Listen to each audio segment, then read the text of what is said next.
Good morning students, I hope you are fine and fit. अब तक के जितने लेक्चर हमने फर्स्ट चैप्टर के देखे उसमें सभी हमने थियरी पढ़ी है, किस तरह से हमने नंबर को खूब पास जाके देखा है, किस नंबर को किस तरह से बोला जाता है, इंडियन सिस्टम ऑफ न्यूमरेशन में उस नंबर को किस तरह से पहचाना जाता है, इंटरनेशनल सिस्टम ऑफ न्यूमरेशन में उसको किस तरह से पहचाना जाता है, कहाँ पे कॉमास लगते हैं, कहाँ पे उसको नंबर सिस्टम में बोला जाता है, उसके एक्सपांसन क्या होता है, ascending order, descending order, comparison और number forming greatest and smallest, इतनी सारी चीज़ें हमने 3 लेक्चर में पढ़ी थी।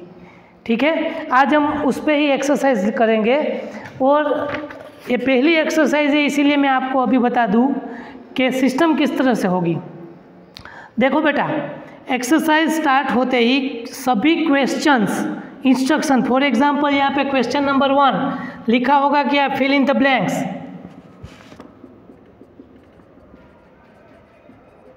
तो वो जो मैंने अभी लिखा है, बट हर बार मैं नहीं लिखूंगा, आपको लिखना है। आपको जब भी आप वीडियो देख रहे हो मेरा, आपको टेक्स्ट बुक बाजू में ही रखनी है, टेक्स्ट बुक में से देखकर क्वेश्चन लिखने हैं, बाद में जब मैं यहाँ से सॉल्यूशन करवाऊँ वो सॉल्यूशन उसमें लिखना है। किसी की भी नोटबुक विदाउट क्वेश्चन वाली नहीं होनी चाहिए। मैं यहाँ पे क्वेश्चन नहीं लिखवाऊँगा, पर आपको टेक्स्ट बुक में से देख वो क्वेश्चन लिखने होंगे, क्योंकि यहाँ पे क्या मैं लिखूँगा तो इतना टाइम वेस्ट होगा। तो क्वेश्चन आप टेक्स्ट बुक में से देख के लिखोगे और आंसर आप वीडियो में से देख कर लिखोगे। तो आपको जब भी आप वीडियो देखने बैठो तब आपको टेक्स्ट बुक और मोबाइल दोनों की ज़रूरत पड़ेगी। पहले आप क्वेश्चन टेक्स्ट बुक में से देख कर लिखोगे, फिर या तो फिर आप वीडियो में वो क्वेश्चन समझ लोगे, क्वेश्चन समझने के बाद टेक्स्ट बुक में से वो वीडियो क्वेश्चन लिखोगे और जो पोस्ट किया हुआ वीडियो है उसमें से आप आंसर लिखोगे। इस तरह से अपनी पूरी सिस्टम रहती है। ठीक है, तो देखो पहला question fill in the blanks मैंने लिखा है। तो ये जो कंपैरिजन है वो टोटली कंपैरिजन में आपको यहाँ पे समझाऊं रफ वर्क में। ये ऊपर वाला इंडियन सिस्टम है और ये इंटरनेशनल सिस्टम है।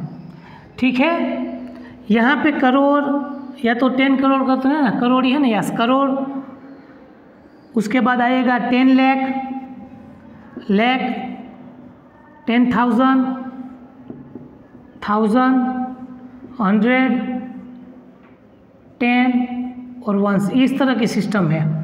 यहाँ पे ones, tens, 100, 1000, 10,000, 100,000, million and 10 million, इस तरह की सिस्टम है।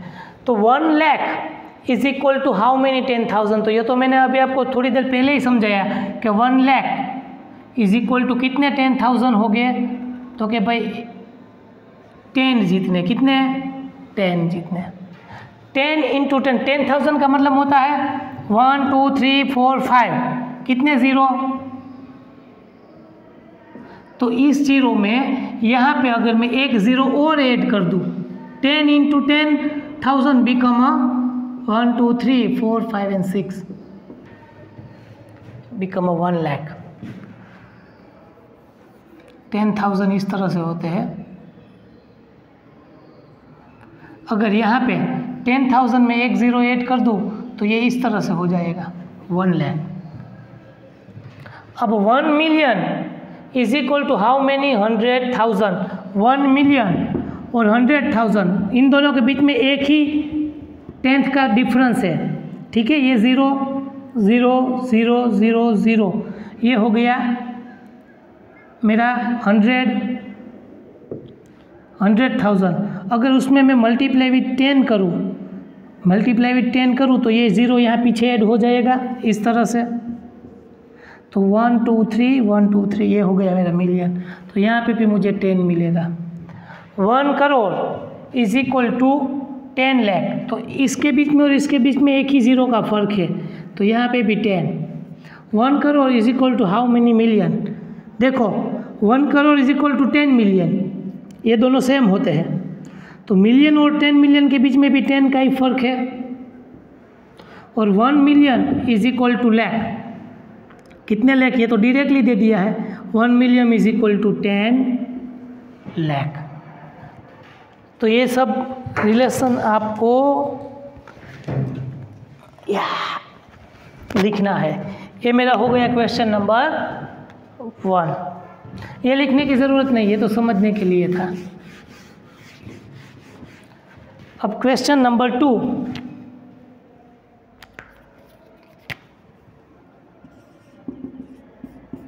क्वेश्चन नंबर 2 देखते हैं 2 क्या कहता है।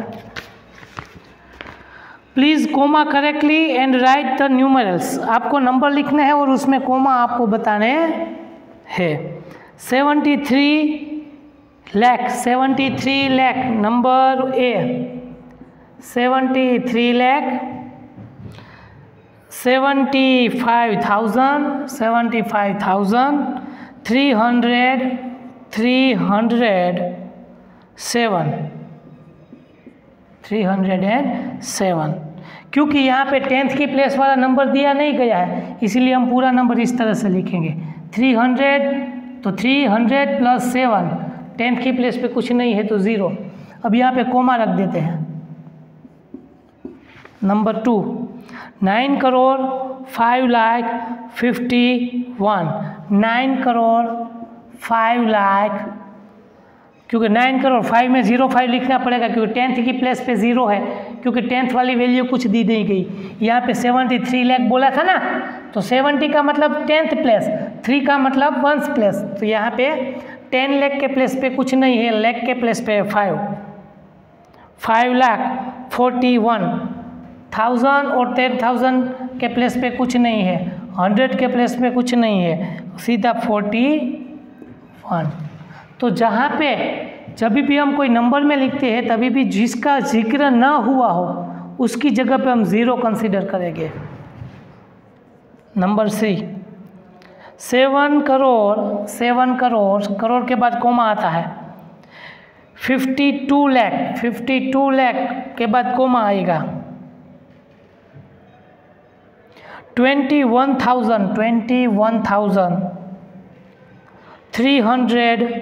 302, 10th की प्लेस पे नहीं है तो 2।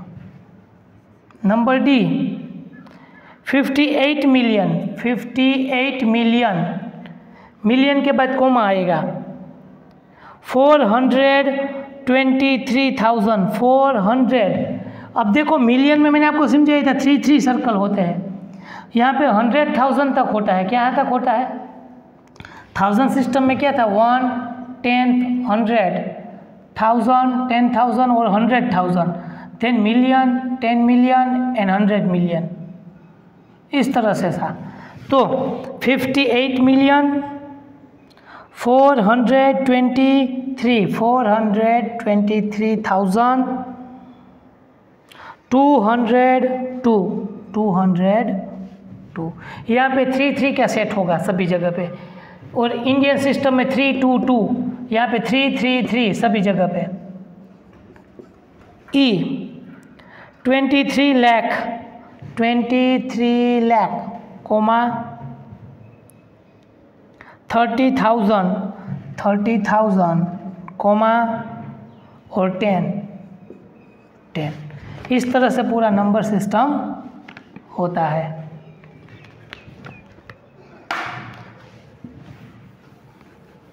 अब क्वेश्चन नंबर 3,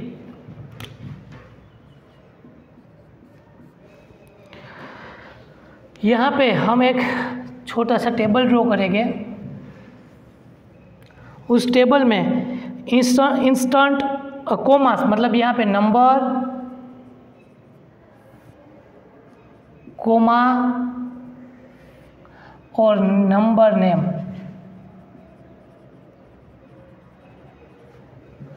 इस तरह से पूरा ब्रैकेट बनाएंगे और यहाँ पे नंबर लिखे जाएंगे। ABC, एक डी वाला आपको होमवर्क में दूंगा, ABC, डी वाला आपको होमवर्क में होगा। एक तो आप करोगे ना, 3 में करूँगा तो 87595762, 8546 283, 999000046 984322701। देखिए पहले हम यहाँ पे कोमा रखेंगे, पहले 3 नंबर के बाद 2 6 7 कोमा, फिर 95 कोमा 75 कोमा एंड 8। अब इस नंबर को हम रीड करना चाहे तो 8,75,95,762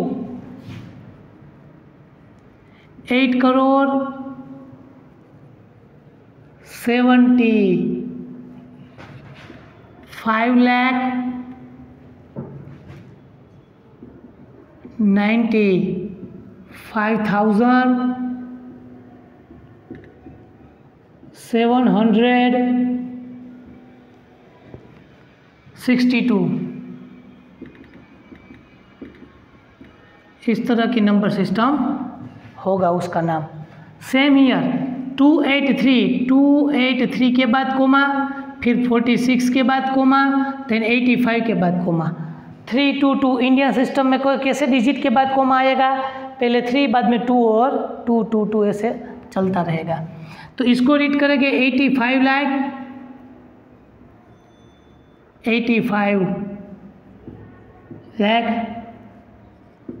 62,283।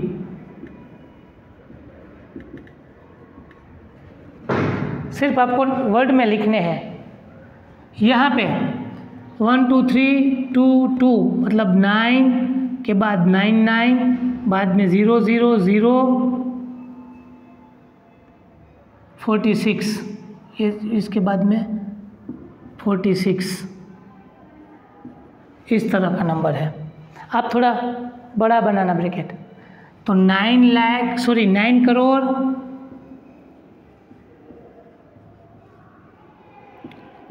99 लाख एंड 46। क्योंकि 1000 की प्लेस पे 0 है तो 1000 कुछ लिखना नहीं है, 100 की प्लेस पे 0 है तो 100 पे भी कुछ लिखना नहीं है। इस तरह से ये आपको एक होमवर्क में करना है। आपको मैं लिख दूँ 1 2 3 2 2 9 8 4 3 2 7 0 1। सिर्फ आपको ये नंबर के फॉर्म पे लिखना है। Question number 4 same to same question है, इसी जैसा ही।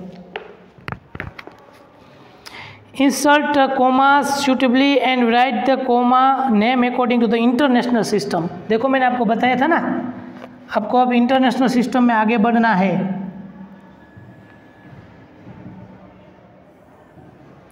ऊपर वाला सेम टू सेम लिखना है, number commas and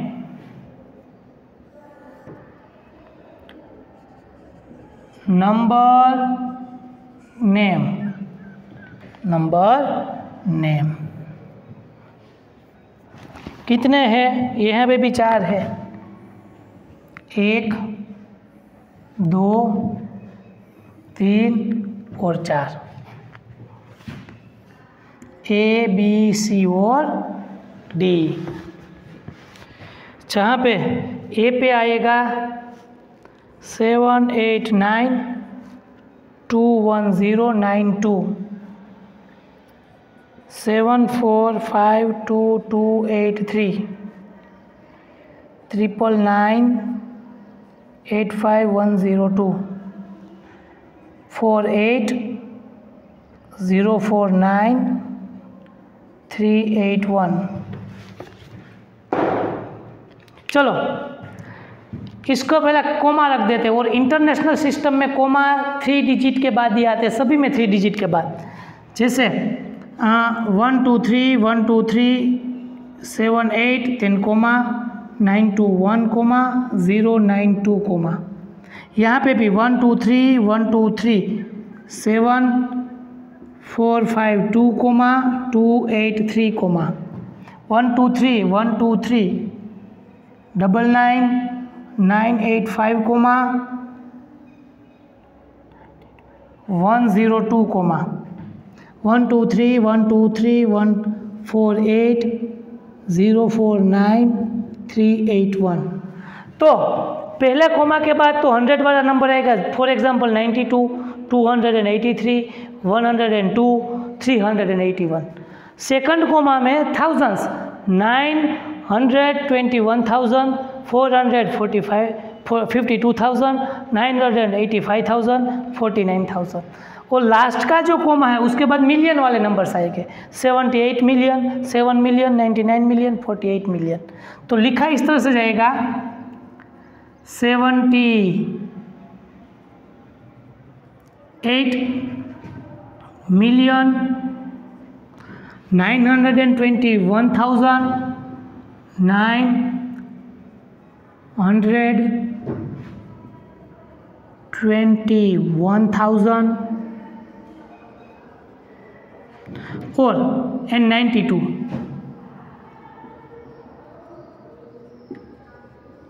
same here, यहाँ पे 7 मिलियन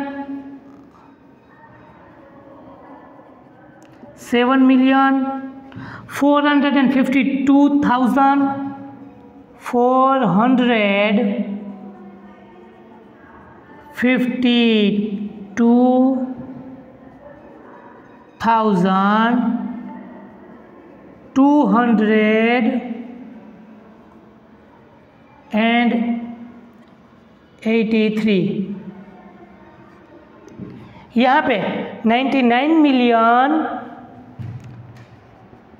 985,900 एंड लिखने की जरूरत है, 85,102। और ये वाला आपको होमवर्क में लिखना है। इस नंबर को आप किस तरह से लिख पाओगे, आप अपने आप ट्राई करना, किसी की हेल्प मत लेना, ठीक है। तो ये होगी एक्सरसाइज 1.1 पूरी, question 1, question 2, question 3 and question 4। इसके जो इंस्ट्रक्शन है वो आपको टेक्स्ट बुक में से देख के फिर बुक में लिखना है, बाद में ही ये एक्सरसाइज आप स्टार्ट करोगे, ठीक है। यहाँ पे दिखाई नहीं दे रहा है थोड़ा, ओके। अब आप अच्छी तरह से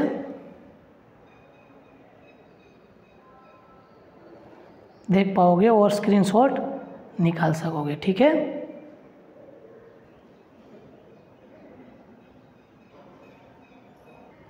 ओके, एक्सरसाइज के बाद अब हम प्रैक्टिकल वर्ल्ड में आएंगे। प्रैक्टिकल वर्ल्ड का मतलब है जो हमने छोटे बड़े नंबर्स देखे उसको हम रियल लाइफ में कहाँ पे यूज़ करते हैं। तो बेटा रियल लाइफ में यूज़ करने के लिए अपने पास 3 यूनिट है।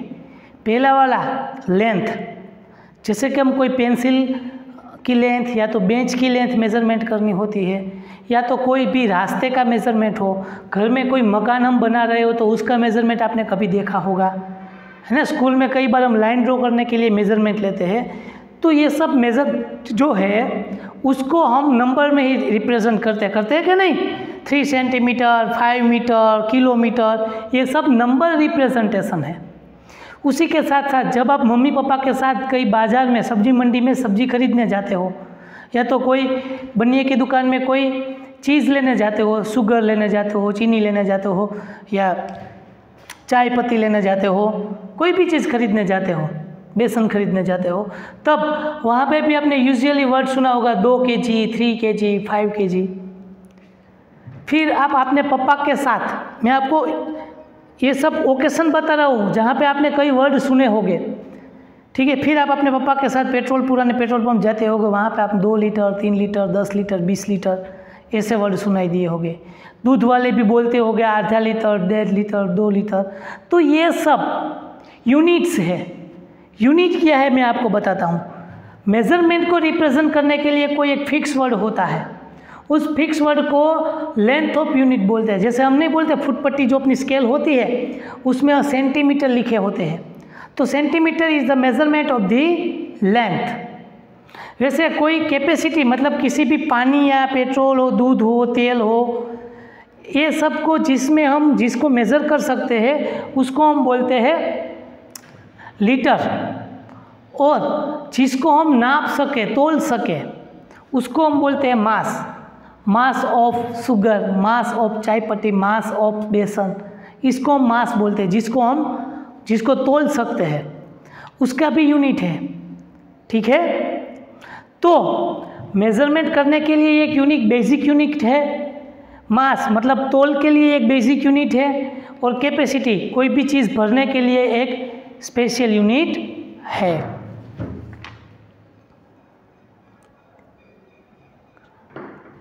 तो यहाँ पे यूनिट ऑफ लेंथ किसी भी मेजरमेंट करने के लिए उसका बेसिक जो लेंथ है उसको हम बोलेंगे मीटर। क्या बोलेंगे? बेसिक यूनिट मीटर है। उसी तरह मास का है ग्राम, और कैपेसिटी कोई भी चीज़ भरने के लिए आती है लीटर। क्या आता है? लीटर। ये तीनों बेसिक ज़रूरियात है हमारी।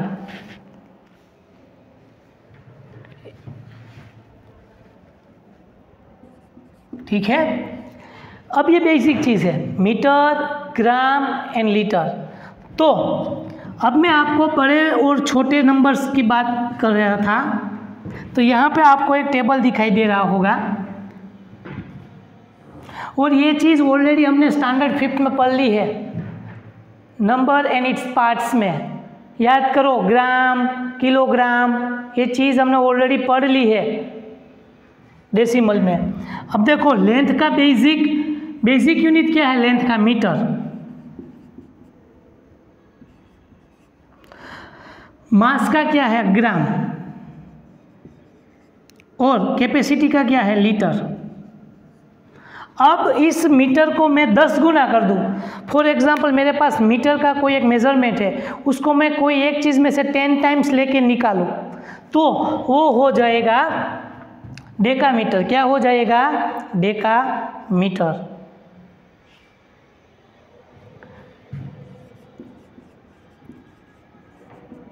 इसको बोलते हैं डेकामीटर। अगर ग्राम में की बात हो तो वो हो जाएगा डेकाग्राम, और लीटर की बात हो तो डेकालीटर।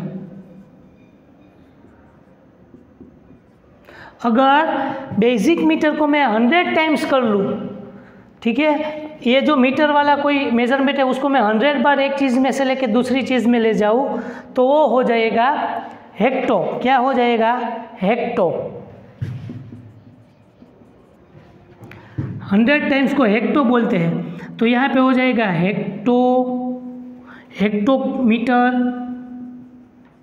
यहाँ पे हो जाएगा हेक्टोग्राम, और यहाँ पे हो जाएगा हेक्टोलीटर। अगर 1000 टाइम्स हो जाए दैट इज कॉल्ड किलो। क्या आ जाएगा? किलो, जो जनरली यूजुअली हम सब यूज़ करते हैं वर्ड। तो यहाँ पे आएगा किलोमीटर, जो हमने जनरली जो माइलस्टोन होते हैं ना रास्ते में, वहाँ पे किलोमीटर में मेजरमेंट होता है। मतलब बेसिक मीटर का 1000 टाइम्स। 1 मीटर वाला अगर आप मेजरमेंट 1000 बार रख दो तो क्या हो जाएगा? 1 किलोमीटर। 1 ग्राम है, उसको आप 1000 टाइम्स जोड़ दो तो हो जाएगा 1 किलोग्राम, जो आप मार्केट में देखते हो। ठीक है। लीटर को आप 1000 बार भर दो तो ये हो जाएगा किलो लीटर। ये जो तीनों थे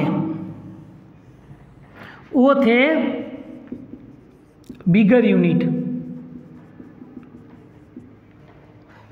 यूनिट ऑफ कैपेसिटी और व्हाटएवर।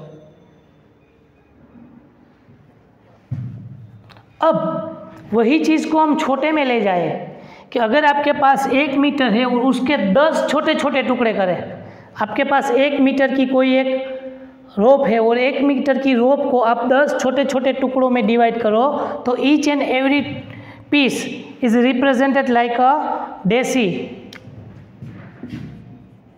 100 टाइम हो तो सेंटी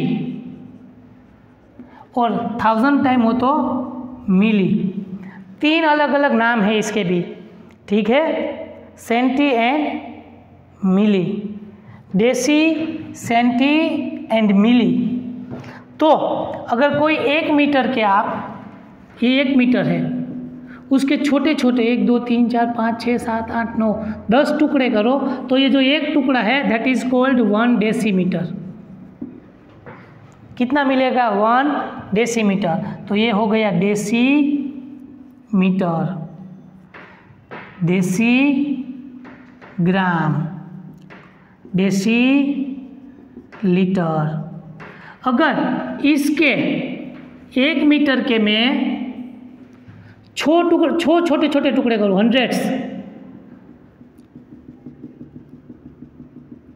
इस तरह से मैं 1 मीटर के स्मॉल 100 पीसेस करो, then each piece, each part is 1/100 and that is represent centimetre. जो हमारी स्केल में होता है वो सेंटीग्राम एंड सेंटीलीटर।